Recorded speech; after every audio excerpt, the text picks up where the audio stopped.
selesai sa'i tahallul dari kata halal yang sebelumnya haram. Nama tanahnya tanah haram, masjidnya Masjidil Haram, bulan-bulan haram, bulan haram, bulan mulia, Masjidil Haram, masjid mulia, tanah haram, tanah mulia, sabu-sabu haram, sabu-sabu mulia. Apa maksudnya ini Pak Ustaz? Haram diambil dari kata hurmatun, sudah jadi bahasa Indonesia. Hurmatun, kehormatan, kemuliaan. Tanah haram, tanah yang dihormati. Bulan haram, bulan yang dihormati. Masjidil Haram, masjid yang dihormati. Kehormatan. Khamar haram, kalau diminum hilang kehormatan kita. Zina haram, kalau dilakukan hilang kehormatan kita di hadapan Allah dan hadapan manusia. Itu maknanya. Mana tahu nanti anaknya nanya, kok Masjidil Haram namanya mah? Memang udah begitu dari dulu. Subhanalladzi asra bi'abdihi lailan minal Masjidil Haram. Masjid yang penuh dengan kemuliaan-kemuliaan. Satu rakaat di situ sama dengan 100.000 rakaat di masjid dekat rumah kita. Tapi karena jangan gara-gara udah sering ke situ lalu tak lagi ke masjid dekat rumah kita. Pulang dari sini ditanya sama pengurus masjid, Bapak Ibu kok nggak ke masjid lagi? Saya sudah 100.000 rakaat di Masjidil Haram. Masjid kalian ini kecil ini, ada apa-apanya. Proses pembiasaan diri kita di Masjidil Haram ini. Hebat jamaah nih. Baru 4 hari udah lancar bahasa Arab. Alhamdulillahi Rabbil Alamin. Allahumma salli ala Sayyidina Muhammad wa ala ali Sayyidina Muhammad. Allah bersumpah dalam Al-Quran. A'udzu billahi minasyaitonir rajim. Ada kalanya Allah bersumpah demi matahari, wasyamsi waduhaha. Allah bersumpah demi bulan, wal qamari idza talaha. Allah bersumpah demi bintang, wan najmi idza hawa. Allah bersumpah demi malam, wal laili idza yaghsha. Allah bersumpah demi siang, wan nahari idza tajalla. Tapi ada Allah bersumpah demi rumah, wal baitil ma'mur, demi rumah makmur. Makmur artinya ramai, suka makmur, suka ramai. Makmur artinya ramai. Wal baitil ma'mur, rumah yang ramai. Kenapa disebut rumah itu ramai? Karena malaikat satu hari masuk tawaf 70.000 satu hari. Sejak diciptakan pertama kali 70.000 sampai hari ini tidak pernah berhenti. Maka disebut dengan Al-Baitul Ma'mur. Nabi Adam alaihissalam melihat malaikat ramai di Al-Baitul Ma'mur itu. Setelah Nabi Adam turun ke bumi, Nabi Adam rindu dengan Al-Baitul Ma'mur. Dia ingin ada juga macam itu di bumi. Maka kata Allah, wahai Adam, buatlah yang mirip macam Al-Baitul Ma'mur dan nanti orang ramai juga di bawah. Lokasinya di mana ya Allah? Lokasinya pusat bumi yang setentang dengan Al-Baitul Ma'mur di atas. Jadi kalau Al-Baitul Ma'mur itu di atas, maka setentang dengan bumi di bawah. Kalau dijatuhkan batu kerikil pas di bawah, maka itulah mana ayat Inna awwala baitin wudi'a lin-nasi lalladzi bi Bakkata. Bangunan pertama yang dibangun di atas muka bumi di satu tempat namanya Bakkah. Nama lainnya Makkah. Nama lainnya Ummul Qura. Ummul Qura, induk dari segala kampung, segala negeri. Maka namanya ini Ummul Qura. Ada universitas namanya Universitas Ummul Qura. Besok ziarah dari Makkah menuju Padang Arafah, tengok sebelah kanan Universitas Ummul Qura. Disebut juga dengan Makkah, disebut juga dengan Bakkah. Bakkah tempat berkumpul, dan berkumpullah seluruh manusia. 13 juta orang dalam setahun berangkat umrah, dan kita salah satu yang dipanggil Allah Subhanahu wa taala. Mudah-mudahan sampai anak cucu kita diberikan kesempatan datang kemari insyaallah. Itulah mengapa Nabi Adam alaihissalam terobati rindunya dan rindu anak cucunya sebelum nanti kita melihat Al-Baitul Ma'mur di akhirat. Sekarang kita melihat Baitullah. Di atas Al-Baitul Ma'mur malaikat, apa yang dibaca malaikat di atas itu?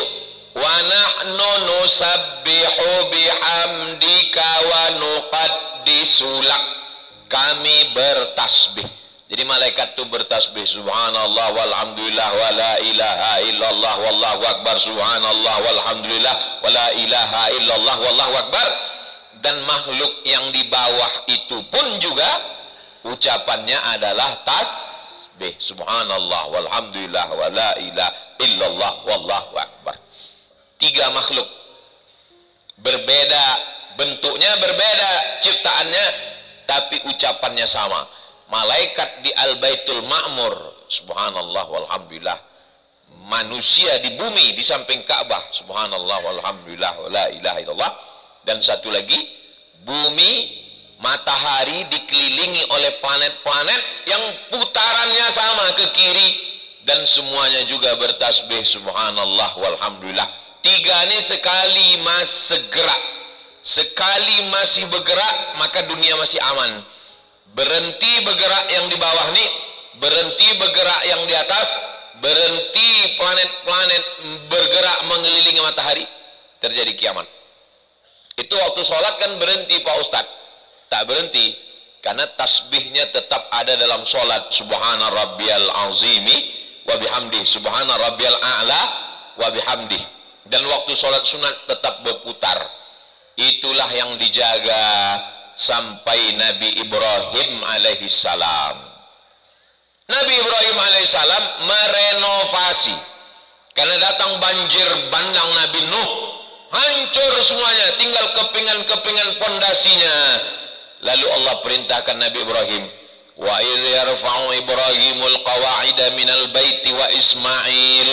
Ingatlah ketika Nabi Ibrahim dan anaknya Nabi Ismail mengangkat pondasi, didirikanlah lagi bangunan yang sudah hancur tadi, direnovasi lagi oleh Nabi Ibrahim.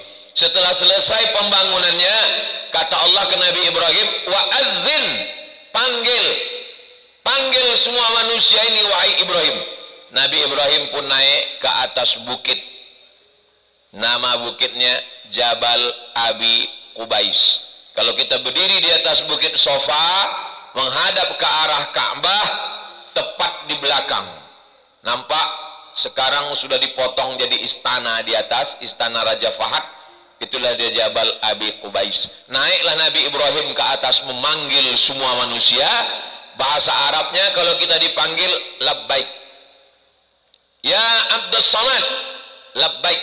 Itulah maka kita menyambut, labbaik Allahumma labbaik, labbaik la syarika laka labbaik, innal hamda wan ni'mata laka wal mulk la syarika lak. Kenapa ucapannya labbaik Ustaz? Karena kita dipanggil. Yang memanggil siapa? Allah. Yang dikasih tugas memanggil Nabi Ibrahim. Maka dalam haji Nabi Ibrahim, dalam solat pun Nabi Ibrahim, kama sallaita ala Ibrahim wa ala ali Ibrahim, kama barakta ala Ibrahim wa ala ali Ibrahim. Lalu kemudian ketika kita menyahut itu, 3 kita kembalikan. Innal hamda, puji-pujian, wan ni'mata, nikmat-nikmat, wal mulka, kerajaan kekuasaan, laka, punya engkau. Kenapa 3? Karena 3 inilah yang merusak hati kita. Pertama, puji-pujian. Setelah pulang dipuji, Masya Allah Bapak ya Ibu umrohnya sekali. Salah, 4 4 kali. Masya Allah, pulang dari umrah wajahnya secerah berseri ya. Iya, rupanya tak pernah ke masjid, di hotel terus. Alhamdulillah, puji-pujian. Wan ni'mata, semua nikmat ini. Nikmat sehat, nikmat rezeki, nikmat solat, nikmat tawaf, nikmat sa'i, nikmat tahallul, nikmat belanja tentu saja. Wal mulk, kerajaan kekuasaan, laka, punya engkau, bukan punya aku. Itulah yang selalu kita ucapkan. Jadi kalau sudah pulang umrah, jangan lagi gila dipuji-puji, jangan lagi merasa nikmat punya kita.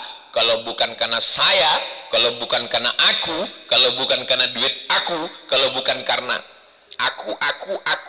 Yang selalu menyebut aku itu 4. Yang pertama setan, yang kedua Fir'aun, yang ketiga iblis, yang keempat kamu. Maka semuanya kita balikkan kepada Allah Subhanahu wa taala. Innal hamda wan ni'mata laka wal mulk la syarika lak. Labbaik Allahumma labbaik, labbaik la syarika laka labbaik. Innal hamda wan ni'mata laka wal mulk la syarika lak. Setelah itu kita pun tawaf seperti perbuatan malaikat di Baitul Ma'mur. Setelah itu kita pun sa'i dari bukit Safa naik ke atas bukit Marwah. Safa suci, bersih, tulus, murni. Marwah sudah jadi bahasa Melayu, bahasa Indonesia. Marwah, marilah kita menjaga marwah kita. Tadi Bapak waktu kata sambutan mengatakan menjaga marwah. Iya, marwah itu maksudnya yang kita jaga siapa? Nama istri saya Pak Ustadz, namanya Marwah. Marwah itu artinya kehormatan, kemuliaan, keagungan. Kita tidak akan mencapai marwah kalau tidak berangkat dari sofa. Sofa itu suci, bukan kursi. Sofa, dari sofa menuju marwah. Siapa yang berjalan dari Safa ke Marwah? Yang berjalan dari Safa ke Marwah adalah Hajar. Karena anaknya menangis, air kering, air susu kering. Hajar tidak menampung tangan. Ya Allah, aku istri Nabi, suamiku Ibrahim. Aku emak Nabi, anakku Ismail. Enggak. Dia bukan perempuan yang hanya menampung tangan. Dia lari ke atas bukit Safa, tak ada air. Dia lari ke atas bukit Marwah, tak ada air. Apakah Hajar putus asa? Tidak. Hajar tak putus asa. Dia turun ke bawah. Rupanya Allah mau mengasih air bukan dari tapak kaki orang yang berjalan, tapi dari tapak kaki anak yang menangis. Jadi yang berangkat kemari ini tidak semua dari duit dia, tapi dari rezeki anaknya, dari suaminya, dari istrinya, dari atasannya, dari gurunya, dari sahabatnya. Bukan karena engkau, Allah yang mau mengasihi. Hajar yang berjalan, Hajar yang bertumin, Hajar yang berkaki, tapi Allah tak kasih air dari situ. Air itu dari tumit Ismail yang belum pandai berjalan. Zam-zam, berkumpullah wahai air, berkumpullah wahai air. Air itu pun berkumpul. Sudah Nabi Ibrahim pindah dari Babilonia ke Palestina 1800 sebelum Masehi. Sekarang sudah tahun 2024. 1800 tambah 2024, lebih kurang 3800 tahun. Air itu tak kering sampai sekarang, dan kita meminumnya. Allahumma inni as'aluka ilman nafi'an wa rizqan wasi'an wa syifa'an min kulli da'in wa saqamin birahmatika ya arhamar rahimin. Kalau hafal, kalau tak hafal gerak-gerakkan aja mulut. Tak apa-apa pakai bahasa Indonesia. Ya Allah, sehatkan aku, hilangkanlah sakit lutut kakiku karena capek asik belanja terus ini ya Allah. Ini Ustaz nyindir kami, enggak saya terus berjalan sih. Kalau ada bapak ibu kemarin pas di belakang ada nampak orang mirip saya lah itu. Mencari mangkuk Yasin, Tak ada di mal-mal, dia adanya di pasar tradisional di belakang. Ada mangkok tuh tulisannya Yasin, diisi air, diminum. Lalu ada jamaah sakit datang ke rumah, dikasihkan itu sebagai obat. Zaman dulu ditulis Yasin itu pakai spidol, pakai pena di mangkok putih baru dituang air. Zaman sekarang sudah dicetakkan di mangkok. Nah. Aduh, Ustaz ngasih taunya sekarang, mobil kami sore nanti pulang. Titip sama jamaah yang lain. Nah, ini semua adalah nikmat yang diberikan Allah Subhanahu wa taala.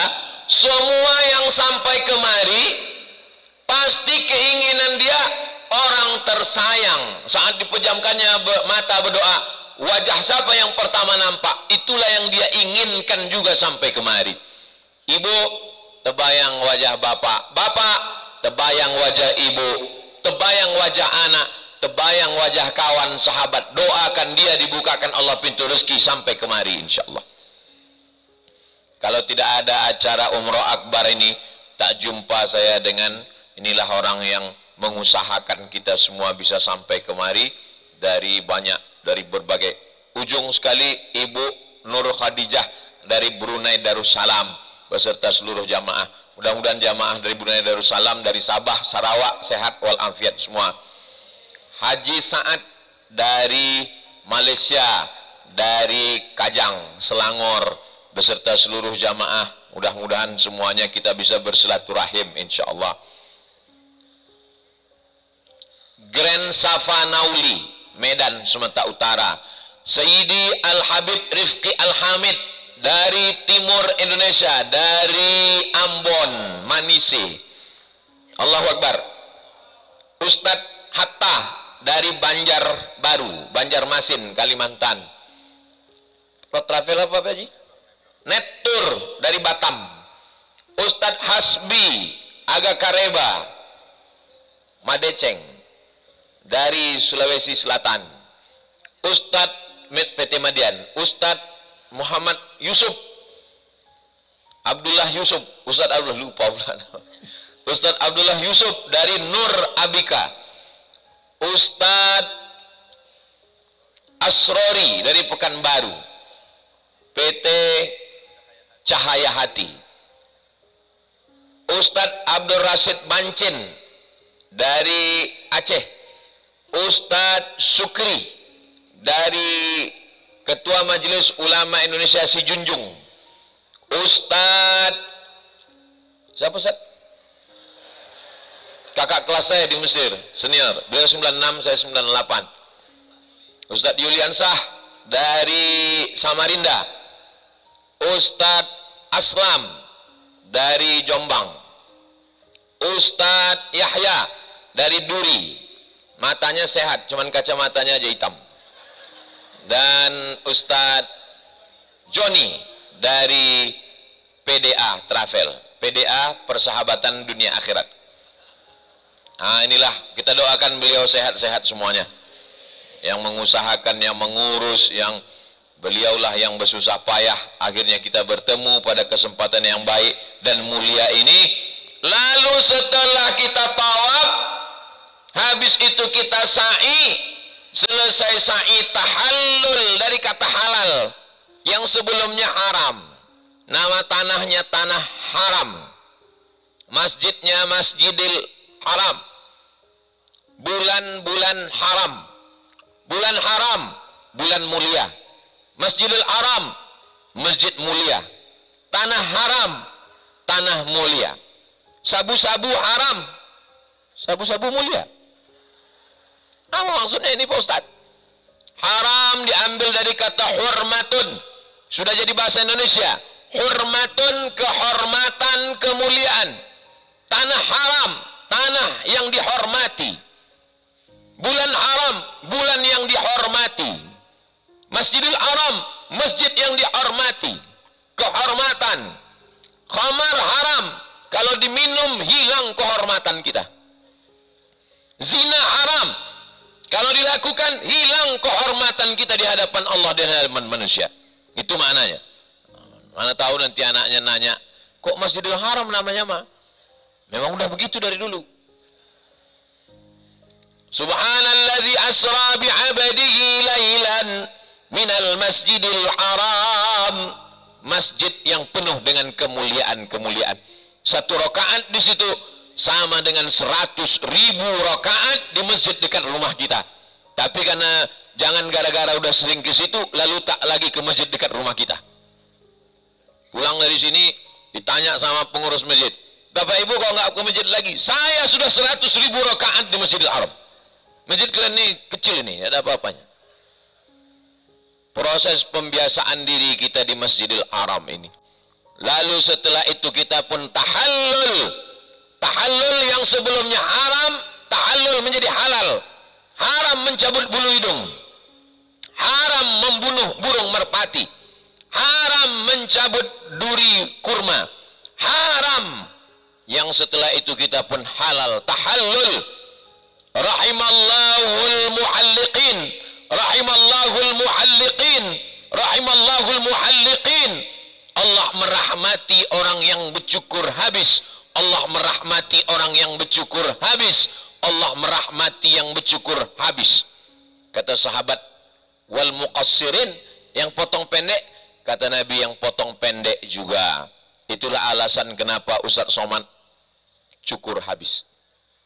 Bagi perempuan jangan begundul. Perempuan ujung rambutnya jadi ratakan. Bagi yang laki-laki yang sudah muhalliqin, cukur habis, bagus. Yang belum cukur habis, mungkin besok mau umroh lagi. Ustaz Somad kan udah cukur habis, ya. Terus besok umroh, apanya lagi dipotong? Pisau itu aja dijalankan di sini. Pisau silet itu, besok tahallul, jalankan. Besok masih ada umroh sekali lagi. Umroh yang pertama, umroh kedua, ketiga, hadiahkan pahalanya untuk almarhum. Besok pergi ke Tan'im, ke Ji'ranah, ke Hudaybiyah, berniat labbaik Allahumma umrah an fulan bin fulan. Saya akan mengihramkan keluarga yang sudah meninggal dunia, besok mengumrahkan labbaik Allahumma umrah an fulan bin fulan, maka sampailah pahalanya. Mana dalilnya? Dalilnya sahabat Nabi berkata, labbaik Allahumma subrumah, saya menghajikan subrumah. Nabi bertanya, kamu hajikan siapa? Saya menghajikan subrumah. Subrumah itu siapa? Saudara saya. Kau sudah haji apa belum? Belum. Kata Nabi, hajikan dulu dirimu, baru kau hajikan subrumah. Kalau haji boleh dihadiahkan pahalanya untuk orang lain, maka umrah pun juga sama. Karena bunyi ayatnya, wa atimmul hajja wal umrata lillah. Tidak ada ikhtilaf antar ulama tentang menghadiahkan pahala umrah haji kepada orang yang sudah meninggal dunia. Itu sebagai ungkapan terima kasih kita kepada datuk kita, nenek kita, ayah kita, ibu kita, abang kita, adik kita. Bapak Ibu yang dimuliakan Allah Subhanahu wa taala, keluar kita dari ibadah umrah ini seperti anak yang baru lahir kembali. Perhatikanlah baik-baik saya ini. Ini kalau saya buka peci saya ini pas macam bayi baru lahir.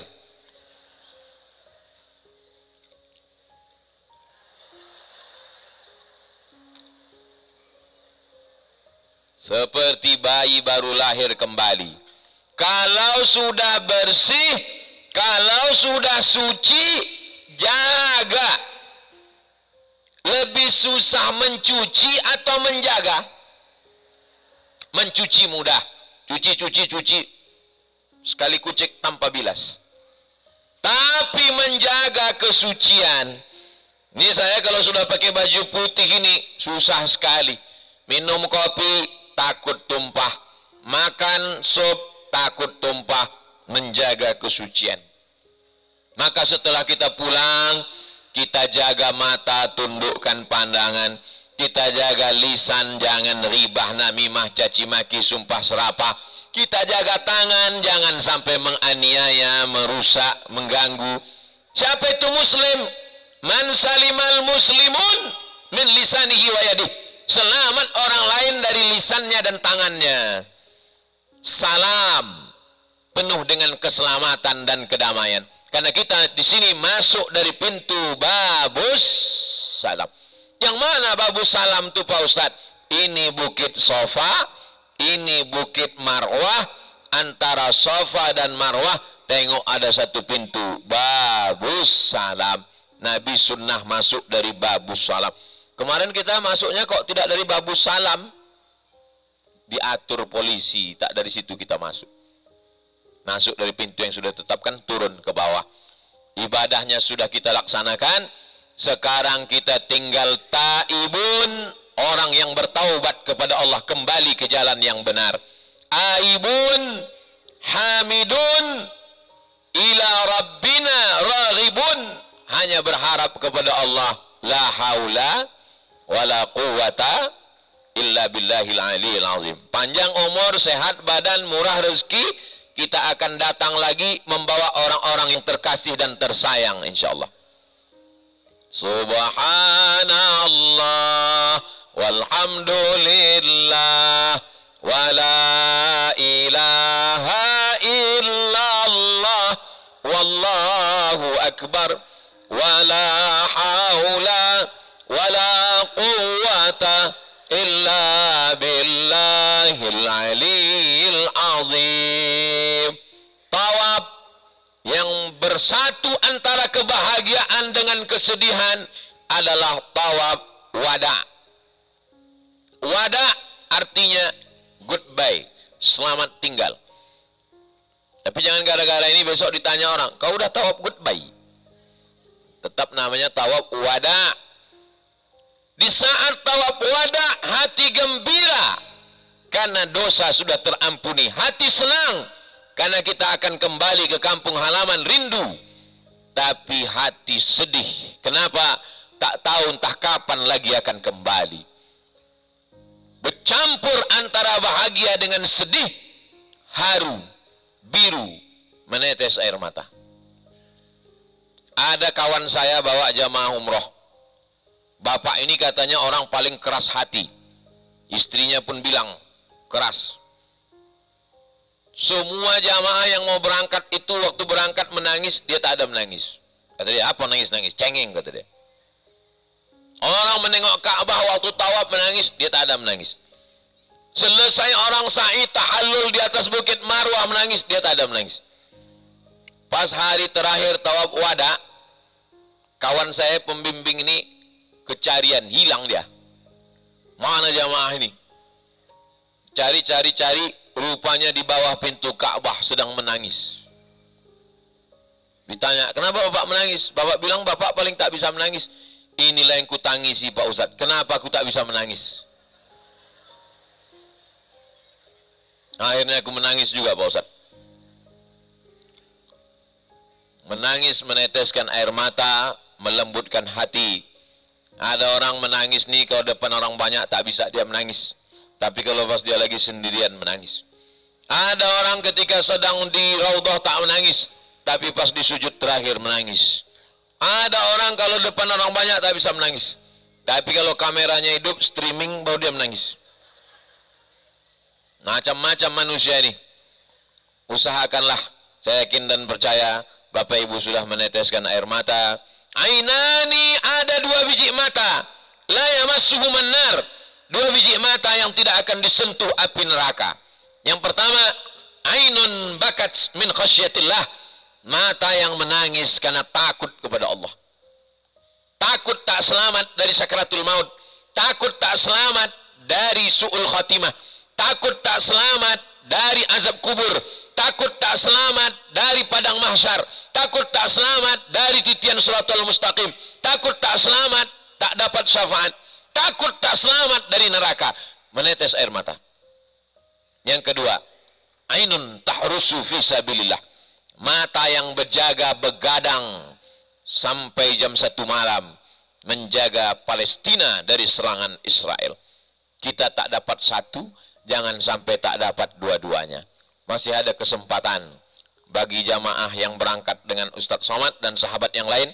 Ada yang tinggal semalam, ada yang tinggal 2 malam, ada yang tinggal 3 malam. Kami tinggal 2 malam lagi. Nanti malam, besok malam, karena hari Selasa kami akan bertolak. Ahad malam Senin, Senin malam Selasa, malam Senin malam Selasa, kesempatan yang sangat berharga. Waktu mungkin ada, tapi kita belum tentu ada. Maka kalau sholat, anggaplah itu sholat yang terakhir. Sallu salatal muwaddi', seakan-akan sholat engkau yang terakhir. Seakan-akan ini umroh engkau yang terakhir. Maka khusyukkan diri. Seandainya masih ada kesempatan, alhamdulillahi rabbil alamin. Andai tidak ada kesempatan, mudah-mudahan kita semua diberikan husnul khatimah. Saya mau kita semua punya kenangan-kenangan yang baik-baik. Kalau ada kenangan yang tak baik sama saya, buanglah itu jauh-jauh. Karena hidup ini hanyalah sepotong kenangan.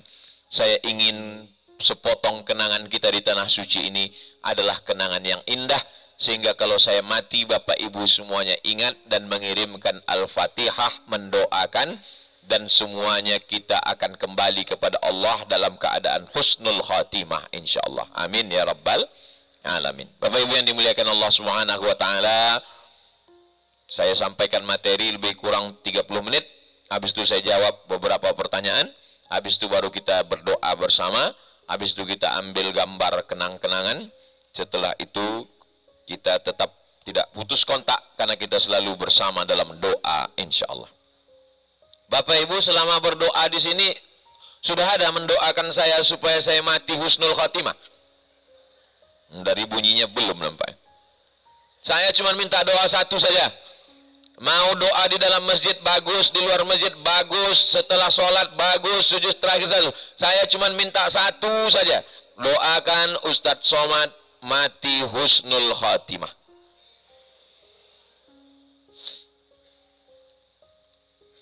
Bagaimana cara mengqadha sholat yang tinggal-tinggal di masa lalu? Nanti kan sholat zuhur nih. Habis sholat zuhur,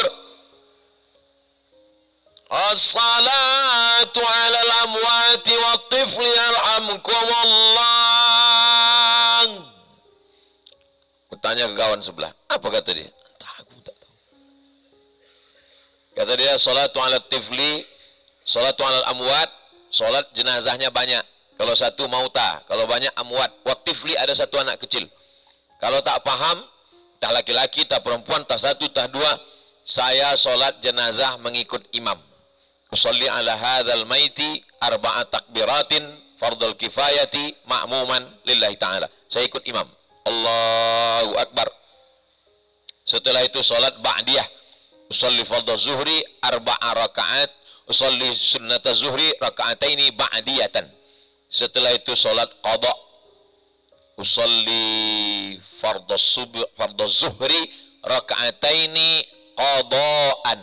Qadha. Berapa kali Pak Ustadz? Sekali aja. Saya tinggal sholat 10 tahun Pak Ustadz. Setelah saya hitung-hitung 10 kali ini sekitar. Jadi kalau saya hitung-hitung, saya 3 kali sini kan kali 200.000 Pak Ustadz. Berarti lunas. Ini namanya sarjana akuntansi. Itu kan begitu. Tak berlaku yang 100.000 itu lalu mengganti. Bukan begitu caranya. Qadha'nya kata ahli fikih adalah sekali selesai sholat. Habis zuhur sekali, habis asar sekali, habis maghrib sekali, habis isya sekali. Sampai berapa Pak Ustaz? Sampai berapa yang tinggal?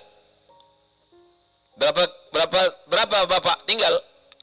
Saya umur udah 50 Pak Ustaz. Nah, berapa tahun tinggal? Baru inilah sholat Pak Ustaz. Laksanakan aja. Tak usah putus asa. Selama kita di sini ini bukan sekedar dilatih tawaf sa'i, tapi melatih kesabaran. Kita waktu mau ke masjid, walaupun orang terkuat di dunia, tetap juga sabar. Nanti ujungnya sampai. Kan semua ngantri kita nih. Mau masuk masjid ngantri, mau keluar masjid ngantri, mau makan pun ngantri. Latihan kesabaran. Mau sabar nunggu, mau tak sabar pun nunggu juga. Memangnya kalau tak sabar kita bisa kita melompat ke depan? Tidak. Begitu juga lah kita sabarnya mengqadha ini. Pokoknya habis sholat sekali. Saya tinggalnya 20 tahun Pak Ustadz. Ya, baru diqadha 2 hari meninggal. Mudah-mudahan diampunkan Allah. Sholat tidak bisa dialihkan ke orang lain. Sholat tak sama macam puasa. Kalau puasa bisa diqadhakan oleh anak. Mati saya punya utang puasa, anak saya menggantikannya. Man mata, siapa yang mati, wa alaihi siyamun, punya utang puasa, soma anhu waliyuhu, ahli warisnya melaksanakan. Kalau sholat tak bisa. Sholat asal udah kita qadha, meninggal kita, mudah-mudahan sisanya itu diampunkan Allah Subhanahu wa taala. Amin ya rabbal alamin. Mana yang lebih dulu di antara menikah atau membahagiakan orang tua?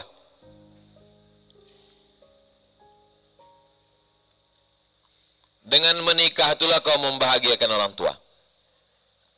Ibu punya anak laki-laki, ibu kandung 9 bulan 10 hari, ibu susukan 2 tahun, ibu sekolahkan SMP, SMA, S1, S2, S3, S Cendol, S Teler, S Bandung.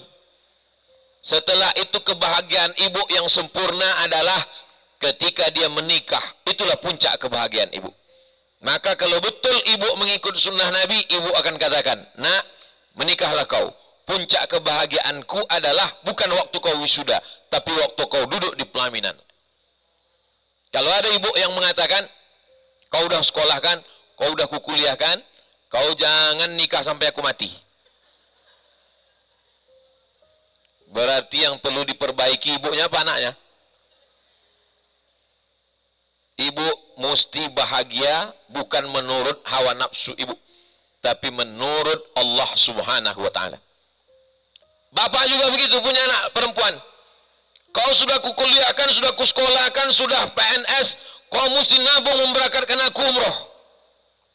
Man ala salasa banatin, siapa yang membesarkan 3 anak perempuan, fa'addabahunna, dididik dengan baik, wa zawwajahunna, dinikahkannya dengan orang baik. Tengok, orang tua menikahkan anak, wa ahsana ilaihinna, dia buat baik sampai mati, falahul jannah, surgalah baginya.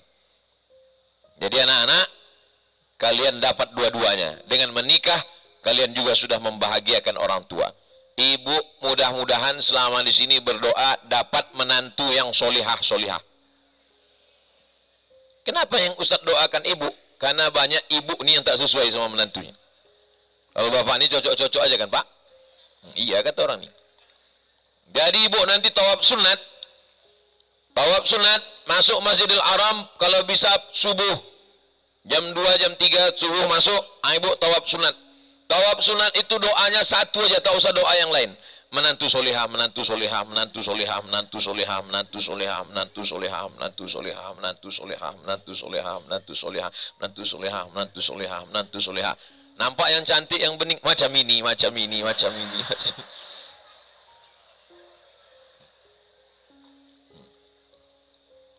Bapak pun gitu juga. Tapi pas bapak bilang macam ini, hati-hati, tengok ibu di samping. Macam ini, apa kata kamu? Kata dia. 7 putaran itu doanya menantu solihah. Ustadz nih, anak saya kan 2 laki-laki, Mezian Hazik Abdillah, Ahmad Mesbah, Sami Ahmad Mesbahi Ibadillah. Saya pun mendoakan supaya anak-anak saya ini, saya tak ada anak perempuan. Mudah-mudahan dapat saya lah menantu perempuan yang solihah-solihah. Yang dijaganya kami sudah tua nanti. Jangan sampai kita sakit, mati aja lah kau, kata dia. Kekhawatiran bapak, kekhawatiran ibu, kekhawatiran saya juga. Ada rasa takut, rasa cemas dalam hati kita. Tapi ada yang besar, Allahu Akbar. Allahu Akbar itu mengusir rasa takut, rasa cemas dalam hati kita. Saya dari Kalimantan. Apakah tempat sa'i termasuk dalam Masjidil Haram? Dan kalau termasuk, apakah ada dalilnya Pak Ustadz?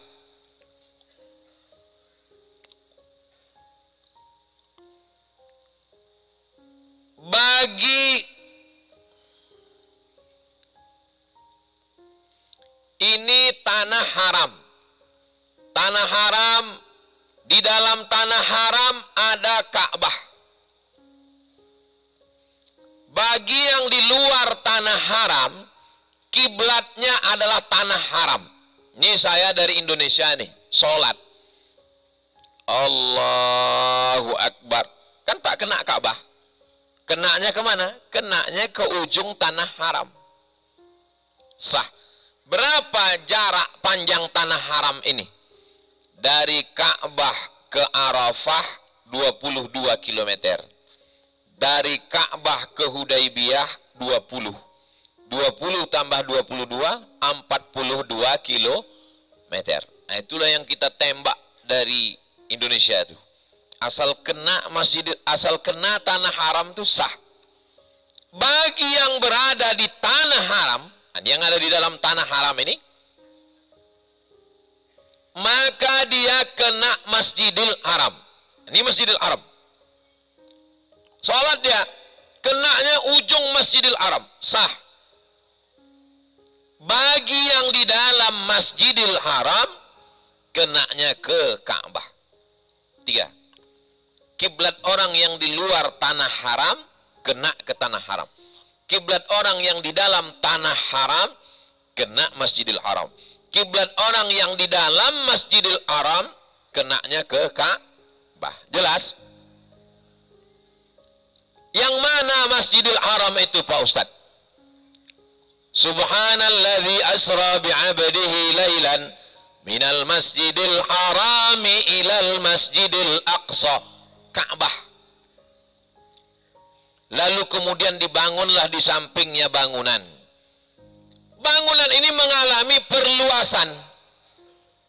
Bangunan yang nampak di dalam kubah-kubah kecil, yang ada tiang-tiangnya klasik, bangunan yang lama, bangunan yang tua, itu yang dibangun Turki Utsmani, yang tumbang 1924. Perluasan lagi keluar, itulah yang sekarang Babul Fahad, Babul Malik Abdul Aziz, itu yang dibangun oleh rezim sejak 1924 sampai sekarang 2024. Perluasan. Jadi nanti kalau ada fatwa yang mengatakan sholat selama di dalam tanah haram, maka dia dapat pahala selama sopnya tidak putus.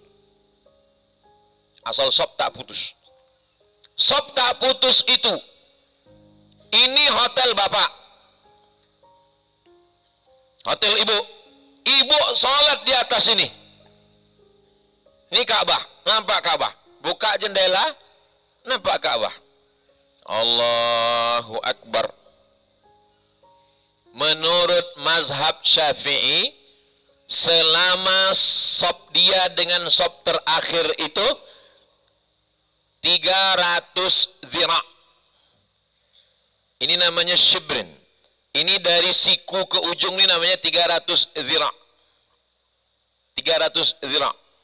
300 zira itu kalau sekarang 150 meter.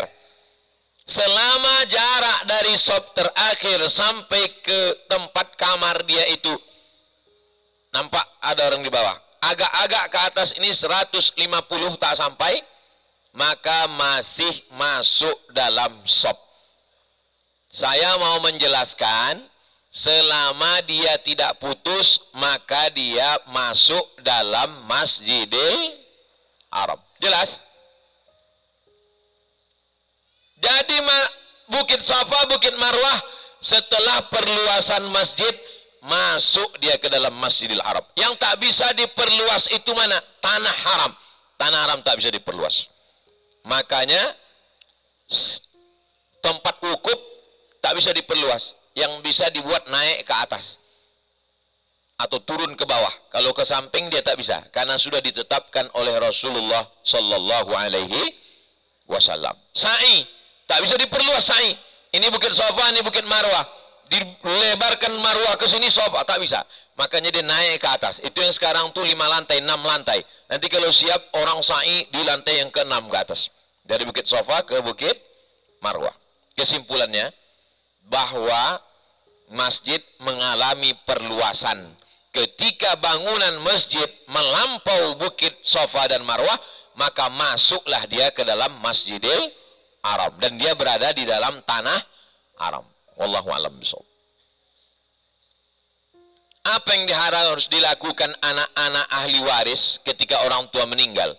Apakah harus segera dibagi atau didiamkan agar ahli waris tidak sengketa? Mim ba'di wasiyatin, keluarkan wasiat. Berapa wasiat? Tidak boleh lebih dari 1/3 harta. Bapak hartanya 1 miliar. Tiba-tiba ada dibuatnya tulis wasiat. Kalau aku mati, tolong kasih Ustadz Somad 500. Tidak sah.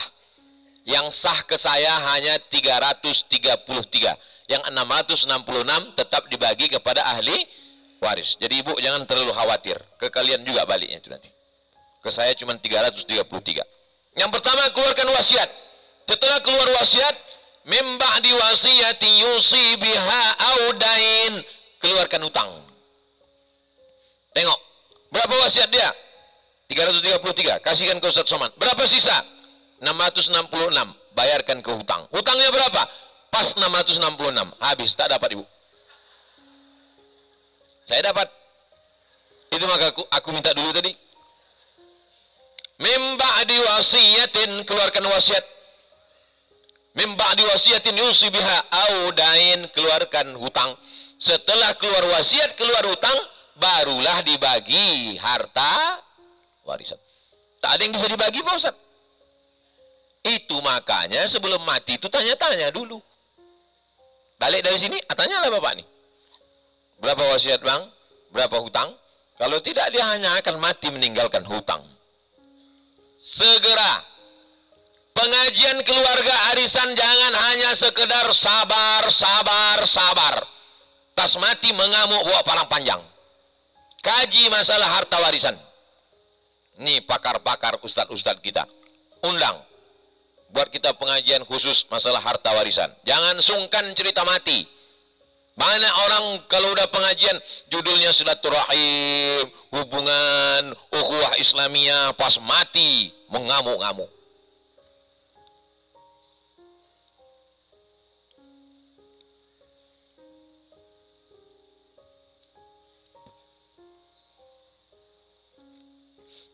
Bolehkah Pak Ustadz jelaskan pandangan berkaitan jamaah ingin keluar ke Taif untuk ziarah dengan niat untuk kembali semula ke Makkah?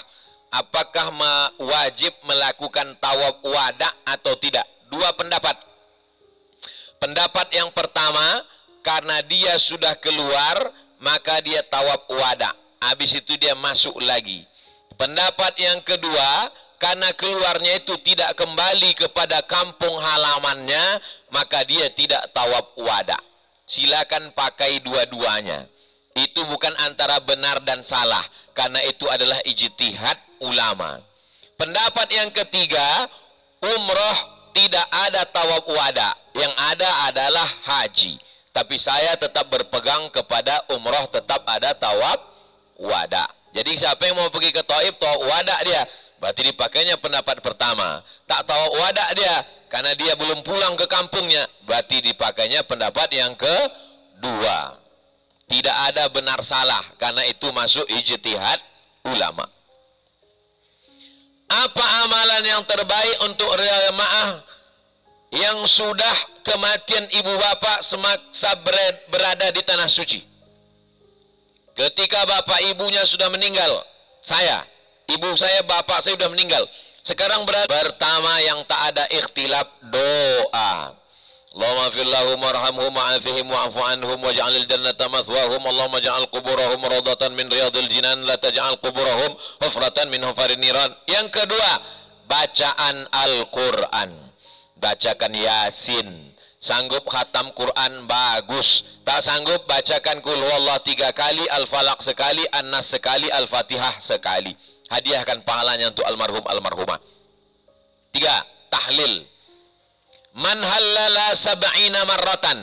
Siapa yang baca tahlil 70 kali, angka tak masalah, mau 70, mau 100, mau 700, mau 1000. Summa ahda thawabahu lil mayyit, dihadiahkannya pahalanya ke mayit, yantafi'u bihi, maka bermanfaat kepada orang yang meninggal.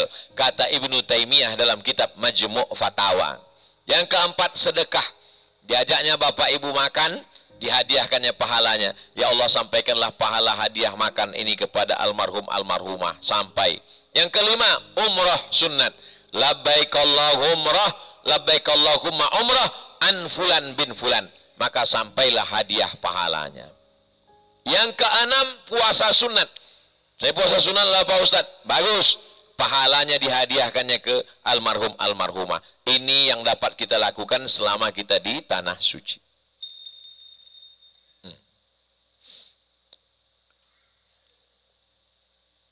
Jika sudah menikah 2 tahun, punya 1 anak laki-laki, qadarullah ayah dari istri meninggal dunia. Lalu si istri pulang ke kampung halaman untuk mengantar ayahandanya ke kubur. Ketika sudah 3 hari di kampung, tiba-tiba suami menyuruh pulang dan istri tidak pulang. Lalu dia menceraikan istrinya. Pertanyaannya, apakah itu sudah jatuh talak Pak Ustadz, atau harus ada saksi? Mazhab Hanafi, mazhab Maliki, mazhab Syafi'i, mazhab Hambali, 4 mazhab sepakat bahwa talak tidak perlu saksi. Jadi kalau laki-laki menjatuhkan talak, maka jatuhlah walau tanpa saksi. Saya pertanyaan yang tidak mau saya jawab 2. Pertanyaan tentang talak, yang kedua pertanyaan tentang harta warisan.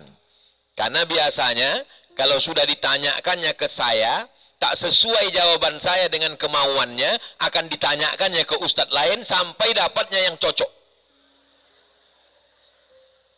Lama-lama dilaganya saya sama kawan-kawan saya.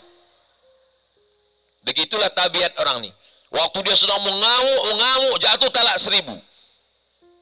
Hujan, sayang dia. Habis itu ditanyanya ke ustadz, tak cocok, dicarinya ustadz lain sampai cocok menurut kemauan dia. Makanya saya 2 masalah ini jarang saya mau jawab. Masalah warisan, masalah talak, tulis di kertas kronologisnya, serahkan ke kantor pengadilan agama, nanti hakim yang akan memutuskan jatuh apa tak jatuh. Tapi menurut ilmu saya ini jatuh. Kalau sesuai dengan yang bertanya ini, diterimanya ini. Kalau tak sesuai, dicarinya juga ustadz lain nanti. Maka kalau tak puas-puas juga, pergi ke pengadilan, nanti hakim akan memutuskan. Jatuh kata hakim talak 1 sesuai yang bilang Ustadz Somad kemarin. Rupanya hakim itu sudah nonton juga.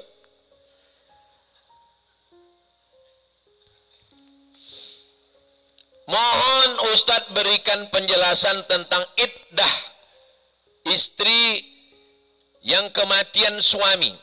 Walladzina yutawaffawna minkum, suami yang meninggal, wa yadharuna azwajan, meninggalkan istri, yatarabbasna bi anfusihinna, dia punya iddah arba'ata ashhurin wa asyra, 4 bulan 10 hari. Kalau tolak 3 bulan. Kalau hamil sampai melahirkan anak.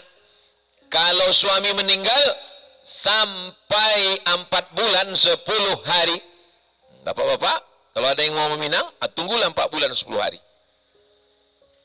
Karena ramai istri tak paham tentang iddah yang betul diikuti. Maka selama iddah itu dia menjaga dirinya. Yang paling bagus, waqarna fi buyutikunna, di rumah tak keluar-keluar. Tapi 4 bulan 10 hari kalau tak keluar, saya kena pecat dari kantor Pak Ustadz, dari office keluar. Maka dia menjaga dirinya tetap bekerja karena dia terikat kontrak, peraturan, undang-undang negara, perusahaan. Yang dimaksud menjaga dirinya, dia tidak menjalin hubungan dengan laki-laki, baik secara resmi khitbah tunangan ataupun yang bersifat ta'aruf apapun, sampai 4 bulan 10 hari. Mohon Ustadz bahaskan sedikit tentang amalan yang diamalkan masyarakat Islam di Malaysia seperti doa kunut. Doa kunut menurut mazhab Hanafi dan Hambali tidak ada kunut subuh. Itulah kenapa kita selama di sini tidak ada kunut subuh, karena Saudi Arabia mazhabnya Hambali sejak 1924. Dulu ulama-ulama kita, Syekh Muhammad Hashim Asy'ari pendiri NU dari sini, Syekh Sulaiman Ar-Rasuli Inya Candong pendiri Perti dari sini, Syekh Muhammad Yunus pendiri Al-Wasliyah dari sini. Kenapa mereka berkunut? Mereka semuanya belajar ke sini sebelum 1924. Syekh Muhammad Hashim Asy'ari pulang ke Indonesia mendirikan Pondok Tebu Ireng 1900. Sedangkan negara ini baru berdiri 1924. Sebelum itu mereka mazhabnya Syafi'i. Mazhab Syafi'i berkunut subuh. Sedangkan mazhab Hanafi Hambali tidak berkunut. Ustadz di Maroko, ya, Maroko mazhabnya Maliki. Mazhab Maliki berkunut subuh. Kunutnya sebelum ruku. Habis baca ayat, walam yakul lahu kufuwan ahad, baca kunut. Kunutnya enggak berbunyi sama sekali. Habis baca kunut baru ruku. Mazhab Syafi'i pakai kunut, kunutnya setelah ruku. Sami'allahu liman hamidah, baru kunut. Turki Hanafi tak pakai kunut. India Hanafi tak pakai kunut. Kalau tuan pergi ke kali, jangan lupa membeli kubis. Kalau botol udah jatuh 2 kali, tanda waktu sudah habis. Yang kedua, tahlil.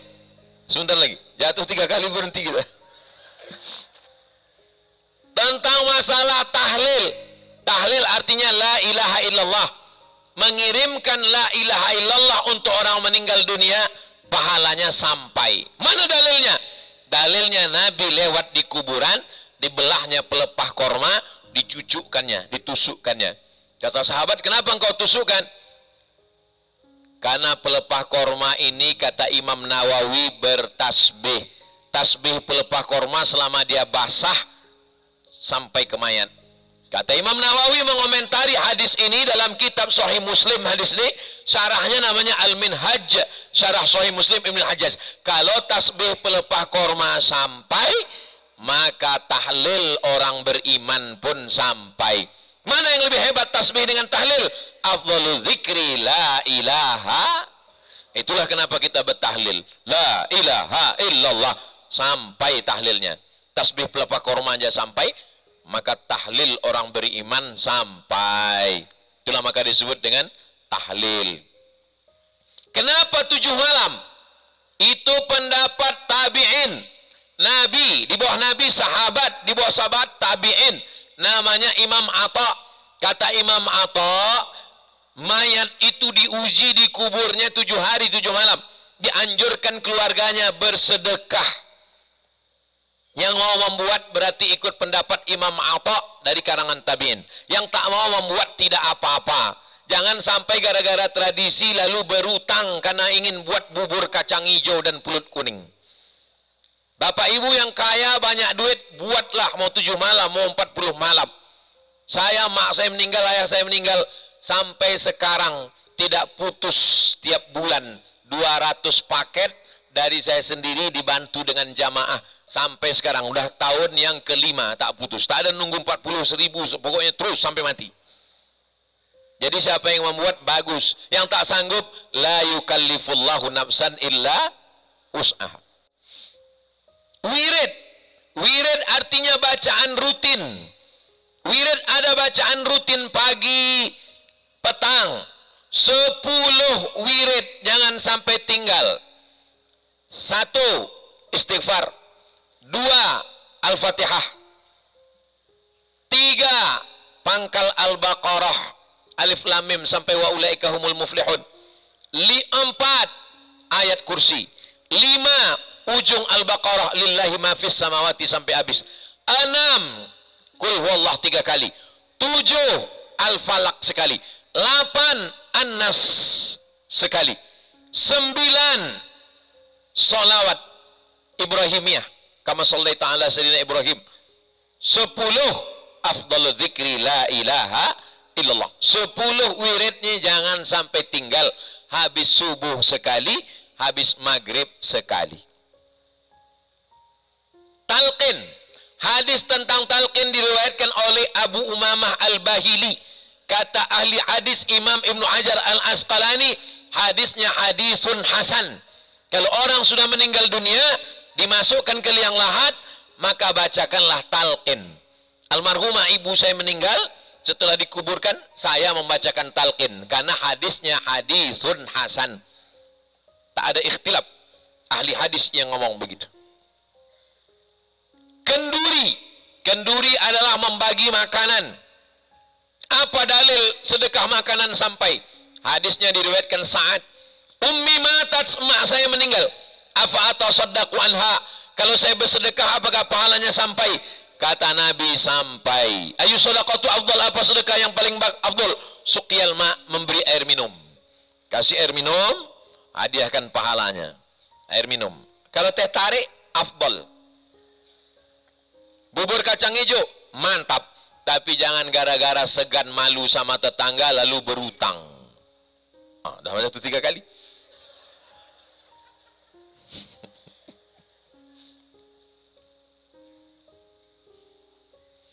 Berdosakah istri kedua mendoakan istri pertama tidak kekal bersama suaminya?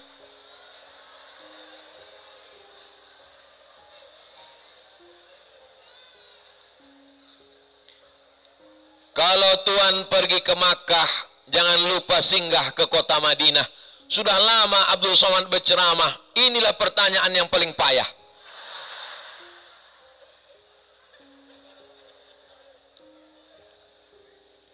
Kesimpulannya, kita tidak boleh mendoakan yang buruk-buruk, yang jelek-jelek.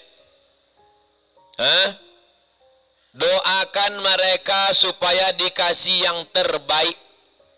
Ya Allah, istri abangku yang pertama nih, kasihlah apa yang terbaik. Ya Allah, sebaiknya mati aja lah dia. Jangan. Apa yang baik kata Allah. Karena baik kata kita, belum tentu baik menurut Allah. Yang terjadi yang kata kita atau yang kata Allah. Langkah, rezeki, pertemuan, maut, kuasa Allah subhanahu wa ta'ala. Ini dia bisa dua ini. Ini karena dia hebat atau karena kata Allah? Saya mau cerita bahwa sehebat-hebat orang belum tentu bisa kalau Allah tidak setuju. Dengar baik-baik. Ibu siap? Tarik napas panjang.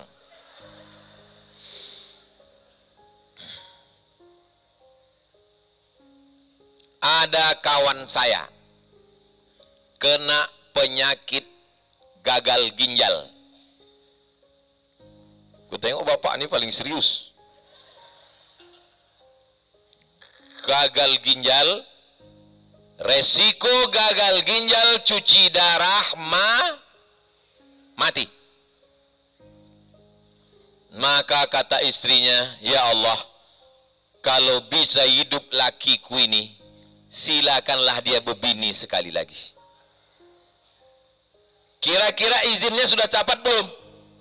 Dapat, karena istrinya berdoa. Tinggal lagi sekarang mencari siapa yang mau berdonasi. Kalau dibawa ke Vietnam, membeli buah ginjal 1 miliar. Tiba-tiba datanglah seorang perempuan. Apa kata si ibu ini? Aku ikhlas untuk Ustadz, ambillah buah pinggangku ini sebelah. Tanda tangan. Buah pinggang sudah dapat. Dioperasi. Kata dokter mengasih tahu, Ibu, ini bapak buah pinggangnya tidak dibuang. Yang gagal itu tak dibuang, tetap di dalam. Ditambah 1 lagi berarti 3. Ibu tahu kan kalau sepeda motor pistonnya 3 bagaimana kecepatannya? Kata si ibu ini, saya sudah siap dengan segala konsekuensinya. Piston 3. Donatur yang berdonasi buah pinggang sudah ada. Istri pula sudah bernazar. Menurut hukum rukun manusia, tak ada yang menghalangi. Betul? Tapi sampai sekarang kawan saya itu istrinya cuma satu.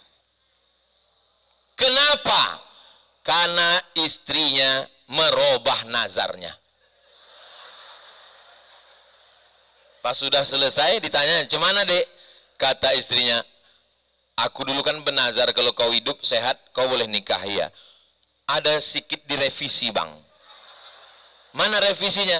Kau boleh nikah sama yang 50 ke atas. Akhirnya sampai sekarang, saya tak boleh sebut nama, menjaga kode etik. Tapi orangnya masih ada, hidup sekarang, sehat walafiat. Disitulah saya ambil pelajaran, kalau tak jadi kata Allah, tak jadi. Jadi ibu-ibu yang sudah sempat terjadi, bersabar, sabar kuat. Yang bapak yang belum terjadi, ibu kawal baik-baik. Banyak hikmah dari pelajaran ini, bahwa semua rukunnya sudah cukup, tapi kalau tidak kata Allah, tidak terjadi. Tak jadi, Pak. Ibu pun jangan takut. Insya Allah kalau tidak kata Allah, tak jadi. Jadi jangan gara-gara ibu cemas, karena ini sistemik dia. Kalau ibu terus cemas, asam lambung naik, darah tinggi naik, kolesterol naik, emosi naik, sebentar-bentar nelpon, sebentar-bentar miss call, sebentar-bentar. Ibu yakin aja dengan cerita ini, kalau tidak kata Allah, tidak. Kalau terjadi nanti Pak Ustaz, berarti setuju lah Allah. Jelas? Tak jelas. Di akhir majelis, mari kita sama berdoa kepada Allah. Mudah-mudahan Allah memberikan yang terbaik untuk kita semua. Diberikan kita keluarga sakinah, mawaddah, warahmah. Anak-anak kita soleh dan solihah. Diberikan kita istiqomah iman dan Islam. Diberikan kita rezeki bisa berhaji dan umrah. Mati kita dalam keadaan la ilaha illallah. Dan kita semua masuk ke surga bersama Rasulullah sallallahu alaihi wasallam. Ala hazihi niyah wa kulli niyatin salihah. Al-Fatihah.